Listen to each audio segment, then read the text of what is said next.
Eh bien salut à toutes et à tous et bienvenue dans ce 15e épisode de cette série de 22 vidéos en 22 jours pour t'apprendre à devenir organisé et productif. Aujourd'hui dans cette vidéo on va parler ensemble d'énergie d'activation. C'est peut-être un principe que tu ne connais pas, c'est pas forcément une loi scientifique extrêmement connue, mais c'est quelque chose qui s'applique à absolument tous les domaines de ta vie et notamment à la productivité. Et si à l'heure actuelle, eh bien parfois tu as du mal à commencer à faire quelque chose, peut-être que tu as envie de lancer une chaîne YouTube depuis longtemps mais que tu l'as jamais fait, de te lancer dans l'entrepreneuriat mais que tu l'as jamais fait, de quitter ton taf mais tu l'as jamais fait, de commencer le sport mais tu l'as jamais fait, tout ça c'est lié à l'énergie d'activation. Et donc on va voir tout ça dans cette vidéo. Je vais d'abord t'expliquer ce que c'est et ensuite je vais t'expliquer comment passer outre. En attendant, eh bien juste avant que la vidéo commence, je t'invite à t'abonner à cette chaîne YouTube si la vidéo t'a plu à la fin de celle-ci évidemment. Et eh bien on est parti immédiatement. Donc premièrement, qu'est-ce que c'est que l'énergie d'activation? C'est une loi scientifique qui a été théorisée par un scientifique du coup qui s'appelait Auguste Arrhenius. J'espère que je dis bien son nom. C'était en 1889, donc tu vois c'est un concept qui ne date pas d'hier et la loi est très simple, enfin je te la simplifie parce qu'elle est bien plus complexe évidemment, c'est la quantité d'énergie nécessaire à une réaction. Par exemple, pour faire décoller un avion, la quantité d'énergie qu'il faut dans les moteurs pour lancer l'avion et qu'il puisse décoller. Ça, c'est la base de l'énergie d'activation. Dans la productivité, ce qu'on pourrait dire dans le quotidien, c'est la quantité d'énergie physique et mentale qu'il va te falloir pour que tu puisses commencer à faire une action. Par exemple, ça va être beaucoup plus simple d'avoir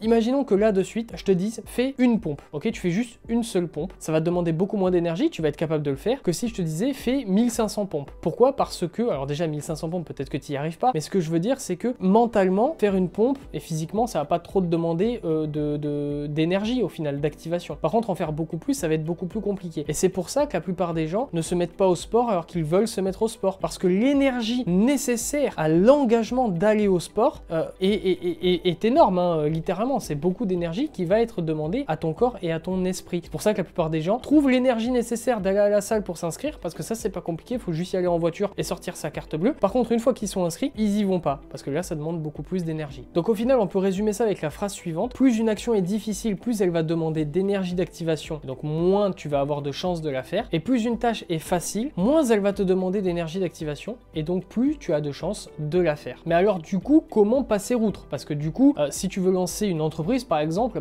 l'énergie d'activation à avoir, elle est énormissime. Et c'est pour ça que la plupart des gens qui veulent le faire ne le font au final jamais. Ce que je vais te proposer comme astuce, qui est très simple au final, c'est tout simplement de décomposer ton objectif en toutes petites tâches à accomplir. Par exemple, si tu veux te lancer sur YouTube, se lancer sur YouTube pour gagner sa vie sur YouTube, etc., c'est énormément d'énergie d'activation qu'il va falloir déployer, parce que c'est quelque chose de pas vraiment facile, hein, clairement, ça va demander beaucoup de compétences, etc. Donc clairement, si tu pars du principe que tu dois te lancer sur YouTube directement, là c'est compliqué.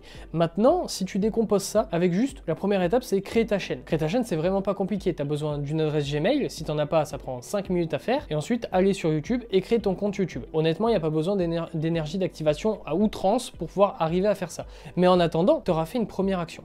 Ensuite, ce que tu peux faire, eh bien, c'est trouver le thème de ta chaîne YouTube. Par exemple, tu kiffes le jardinage, bah voilà, c'est bon, tu as ton thème de vidéo pour ta chaîne YouTube. Ça peut te prendre très peu de temps, ça peut te prendre un petit peu plus de temps, mais ça te demande pas énormément d'énergie d'activation. Ensuite, tu peux choisir un nom, puis te renseigner sur le matériel dont tu vas avoir besoin pour tourner tes vidéos. Un téléphone ou une caméra, des éclairages, un trépied, etc., etc.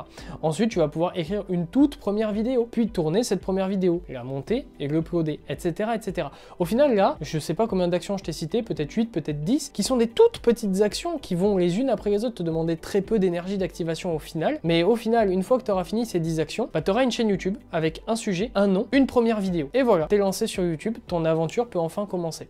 Et tu peux faire ça avec n'importe quoi. Si ton objectif c'est de te mettre au sport, tu peux faire une pompe par jour pendant une semaine. Et au bout d'une semaine, tu peux faire 5 pompes par jour. Ça va être des tout petits pas au final, hein. Ça se rejoint énormément avec la méthode des petits pas, qui est une méthode que j'aime beaucoup, dont je te parlerai plus tard dans une autre vidéo. Et au final, eh bien, ça va te permettre d'avancer sur tes objectifs et de contrebalancer l'énergie d'activation qui, eh bien, risque fortement de t'empêcher de réaliser tes rêves au final, puisque un rêve, eh bien, par définition, c'est quelque chose de magnifique, c'est quelque chose de très difficile à atteindre forcément. Et donc, eh bien, si tu te focalises uniquement sur cet objectif final, là, tu n'y arriveras jamais, parce que tout simplement, il y a de fortes chances pour que juste tu ne commences même pas à essayer d'accomplir ce rêve. Avec des toutes petites actions, là, c'est beaucoup plus simple. Et maintenant, pour illustrer une dernière fois l'énergie d'activation, eh bien, je vais te parler tout simplement d'automobile. Imaginons que tu veuilles passer de 0 à 400 km/h avec une voiture d'un coup. C'est pas possible, évidemment. Pourquoi? Parce que ça va demander beaucoup trop de puissance pour créer la réaction, donc d'énergie d'activation pour créer la réaction, pour que la voiture aille aussi vite, aussi rapidement. C'est pas possible. Une voiture, c'est trop petit, ça peut pas contenir assez de puissance, donc c'est pas possible. Mais du coup, les ingénieurs qui ont créé les voitures, ils sont pas trop cons. C'est des ingénieurs, donc forcément, ils sont intelligents. Ils ont fait des études et ils se sont dit, eh bien, si on n'est pas capable de faire passer une voiture de 0 à 400 km/h d'un coup, comment on va faire pour atteindre ces 400 km/h? Ils ont inventé un truc énorme, les vitesses. Du coup, ils vont faire passer la voiture d'un stade de 0 à par exemple 50 km/h avec une première vitesse. Ça va être demandant en énergie, énormément même au final, hein, clairement, hein, je sais pas si tu le sais, mais le moment où tu consommes le plus d'essence, c'est quand tu repars du feu rouge, hein, pas quand tu roules à 130 km/h. Donc du coup, ça va demander de l'énergie, mais c'est suffisamment possible pour faire passer une voiture de 0 à 50. Une fois que l'énergie aura été déployée, la voiture elle va commencer à rouler, donc elle va avoir de l'inertie. Ça va demander beaucoup moins d'énergie de la faire passer de 50 à 100 km/h. Et une fois à 100, beaucoup moins d'énergie de la faire passer de 100 à 200 km/h, etc., etc. Il y a un principe d'inertie là-dessous, et au final, c'est ce qui va se passer aussi avec toi. Une fois que tu seras lancé, que tu vas commencer à faire tes vidéos, par exemple, je prends l'exemple de YouTube, ça va être beaucoup plus simple de faire ta deuxième vidéo que ta première, et beaucoup plus simple de faire la troisième que la deuxième, etc., etc., etc. C'était mon petit exemple, on va dire, de conclusion pour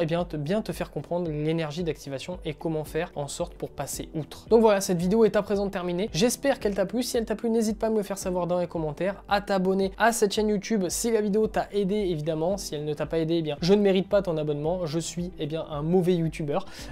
Donc voilà, si la vidéo t'a plu, n'hésite pas à me récompenser par un abonnement, ça me fera vraiment plaisir. En attendant, nous, on se dit à très vite. On se dit à demain pour une nouvelle vidéo. Reste fort, reste focus et surtout, prends soin de toi. Tchuss.